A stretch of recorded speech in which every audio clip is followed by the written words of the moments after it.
1ஆம் வகுப்பு மாணவி பாலியல் வன்கொடுமை. பள்ளி தாளாளர் முதல்வரை போக்சோ வழக்கில் சேர்த்து கைது செய்ய வேண்டும் என பொதுநல அமைப்புகள் மனு அளித்துள்ளனர்.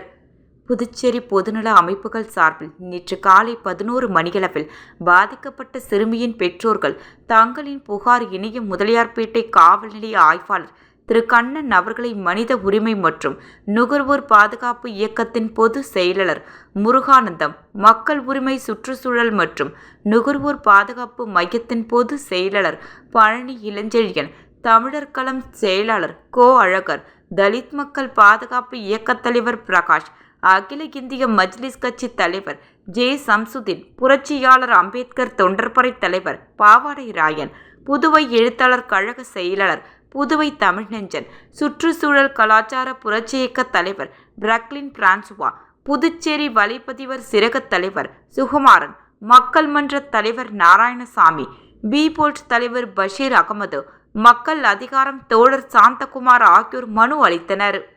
புதுச்சேரி தவளக்குப்பம் அருகே உள்ள தனியார் பள்ளியில் 1ஆம் வகுப்பு மாணவி ஆசிரியர் ஒருவரால் பாலியல் வன்கொடுமை செய்த சம்பவம் அனைவரையும் அதிர்ச்சியடைய செய்துள்ளது. இவ்வழக்கில் அப்பள்ளியின் ஆசிரியர் மணிகண்டன் மீது போக்சோ சட்டப்பிரிவு 6 கீழ் வழக்கு பதிந்து கைது செய்யப்பட்டு காலாப்பட்டு மத்திய சிறையில் அடைக்கப்பட்டுள்ளார். பாதிக்கப்பட்ட சிறுமிக்கு உடல்நலக் குறைவு ஏற்பட்டு தனியார் மருத்துவரிடம் சிகிச்சை பெற்ற போதுதான் மாணவி பாலியல் வன்கொடுமைக்கு ஆளான சம்பவம் தெரியவந்துள்ளது. மேலும் 4 மாதங்களாக பாலியல் வன்கொடுமை நடந்துள்ளதாக சிறுமியின் பெற்றோர் உறவினர்கள் கூறியுள்ளனர். பள்ளி மாணவிகளின் பாதுகாப்பிற்கு பொறுப்பான பள்ளி தாளாளர் ராமு, முதல்வர் யுவராஜ் ஆகியோர் தங்களது கடமையிலிருந்து தவறியுள்ளனர். இதன் மூலம் மாணவி பாலியல் வன்கொடுமைக்கு உடந்தையாக இருந்துள்ளனர். இது போக்சோ சட்டப்படி குற்றமாகும்.